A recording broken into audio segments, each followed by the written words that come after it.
Assalamualaikum warahmatullahi wabarakatuh. Bismillah, walhamdulillah, assalatu wassalamu ala rasulillah wa ala alihi wa sahbihi wa mawala.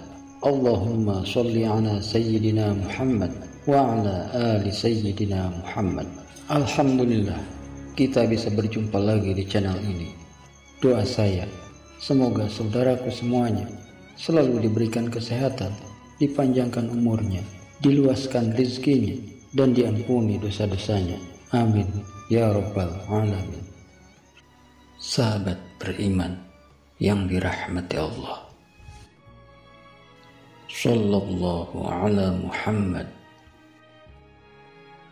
Semoga Allah subhanahu wa ta'ala selalu melimpahkan sholawat keharibaan beliau Nabi Muhammad sallallahu alaihi wasallam.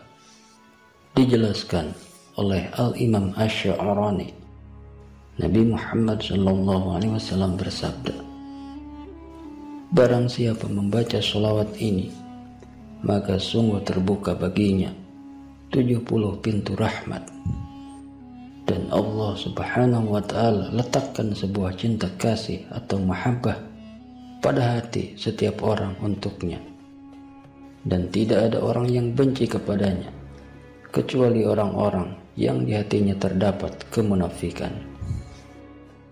Syekh Ali Al-Khawas radhiyallahu anhu berkata, hadis tersebut diriwayatkan para ahli ma'rifah melalui Khidir dari Rasulullah sallallahu alaihi wasallam.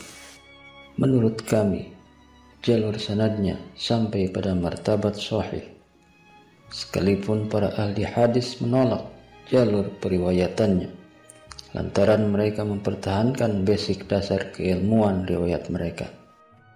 Imam Syamsuddin Muhammad bin Abdurrahman Asy-Syakhawi mengutip dari Imam Majduddin Fairuz Jabadi dari Imam Ali bin Ishaq As-Samarqandi berkata, aku mendengar Al-Khidir dan Ilyas keduanya berkata, kami mendengar dari Rasulullah sallallahu alaihi wasallam bersabda, tidaklah seorang mukmin membaca Sallallahu ala Muhammad melainkan ia akan dicintai manusia, sekalipun banyak manusia membencinya.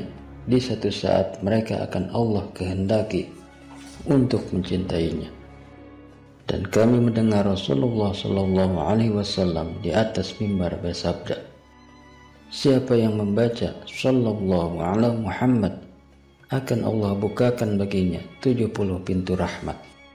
Imam Syamsuddin As-Sakhawi juga menyebutkan bahwa Imam As-Samarqandi mendengar Al-Khidir dan Ilyas berkata, dahulu pada zaman Bani Israel ada seorang nabi bernama Samuel yang selalu diberikan kemenangan oleh Allah Ta'ala ketika menghadapi musuh. Pada suatu hari, musuh ingin menyerang perkampungan beliau. Musuh meyakini bahwa Nabi Samuel orang yang memiliki magic atau sihir, sehingga musuh menyerang dari arah laut dengan membawa banyak pasukan. Ketika serangan musuh terdengar oleh penduduk kampung di mana Nabi Samuel berada, mereka bertanya kepada beliau, apa yang harus mereka lakukan untuk menghadang musuh? Nabi Samuel alaihissalam menyerukan penduduk setempat untuk membaca Sallallahu ala Muhammad. Akhirnya para penduduk mengamalkan bacaan tersebut, dan tidak lama terdengar kabar bahwa tentara musuh yang ingin menyerang mengalami musibah, kapal mereka tenggelam. Pada suatu hari, seorang lelaki dari Syam mendatangi Rasulullah sallallahu alaihi wasallam bertanya kepada beliau, ya Rasulullah, aku punya ayah yang sudah lanjut usia dan ia ingin sekali berjumpa denganmu. Beliau berkata, datangkan dia ke sini. Lelaki itu menjawab, apalah daya, fisiknya tidak memungkinkan itu. Beliau berkata, kalau begitu, suruh dia untuk memperbanyak membaca Sallallahu ala Muhammad selama 7 hari 7 malam. Maka dia akan bertemu aku dalam mimpi. Lelaki itu pun bergegas pulang dan menyampaikan pesan Rasulullah kepada ayahnya. Lalu ayahnya mengamalkan pesan tersebut hingga beliau bertemu Rasulullah lewat mimpinya. Afdhalus sholawat ala sayyidis sadat 6364 Syekh Yusuf bin Ismail An-Nabhani radhiyallahu anhu. Sholawat adalah stempel doa, pendorong doa, kunci mustajab doa, penyaring dan pendinding aura negatif, dan syafaat yang hak dunia dan akhirat. Fadilahnya buat kehidupan. Yang pertama, bacalah 313 kali sehabis sholat subuh dan maghrib buat usaha dagang, penglaris mau usaha online atau offline. Yang kedua, bacalah 1071 kali khusus setelah sholat maghrib biar enggak kekosongan uang. Yang ketiga, bacalah 5000 kali tiap malam buat mendirikan bangunan rumah dan lain-lain. Yang keempat, buat pembuka rezeki atau magnet rezeki dibaca 5000 kali setelah sholat duha. Yang kelima, hajat keperluan penting dibaca sekali majelis 12.000 kali selama 40 malam berturut-turut.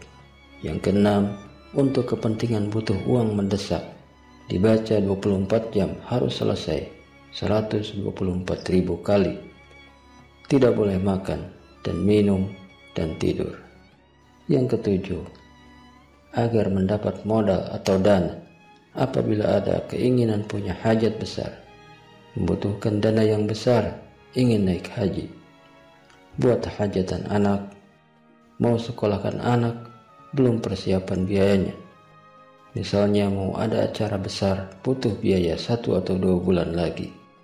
Bacalah sholawat Sallallahu ala Muhammad sebanyak yang dimampu. Tutup dengan membaca surah Al-Fat ayat 29 atau ayat terakhir dari surah Al-Fat. Jangan lebih dan jangan kurang 41 kali. Boleh dilakukan setelah sholat fardu, boleh sehari semalam, insya Allah tajrib. Niatkan saja buat acara apa agar bisa terpenuhi. Kemudian yang kedelapan, buat keselamatan lahir dan batin dibaca 300.000 kali dalam 1 minggu harus selesai. Mulai baca Sabtu Asar hitungannya. Kesembilan, agar mudah mustajab doa dibaca dalam hati terus menerus tanpa hitungan, baik berjalan, berbaring, duduk, minimal 1 tahun istiqomah. Kemudian yang ke-10, amalkan dengan baik, memohon ridho Allah, niat ibadah, fadilah di atas, serahkan semua urusan sama Allah. Yang ada hitungannya itu adalah pakai sistem kunci, jadi harus pas kalau bisa. Ibaratnya kita pegang kunci motor, bila mencoba ditambahin atau dikurangi gigi-giginya, istilahnya, maka tidak akan bisa masuk. Kalau bisa masuk juga rusak lubang kuncinya. Atau kalau nomor telepon saja lebih 1 atau salah nomor 1 saja, maka nyasar kemana-mana. Jadi harus pas sesuai yang telah ditentukan. Hal yang perlu digarisbawahi juga dalam mengamalkan sholawat Jibril ini adalah konsistensinya. Jika Anda amalkan dengan istiqomah, maka manfaatnya akan lebih terasa daripada Anda baca dalam jumlah banyak, namun tidak istiqomah. Sekali lagi, ingat, yang penting untuk amalan sholawat tiap hari adalah istiqomahnya. Wallahu a'lam bishawab. Wassalamualaikum warahmatullahi wabarakatuh.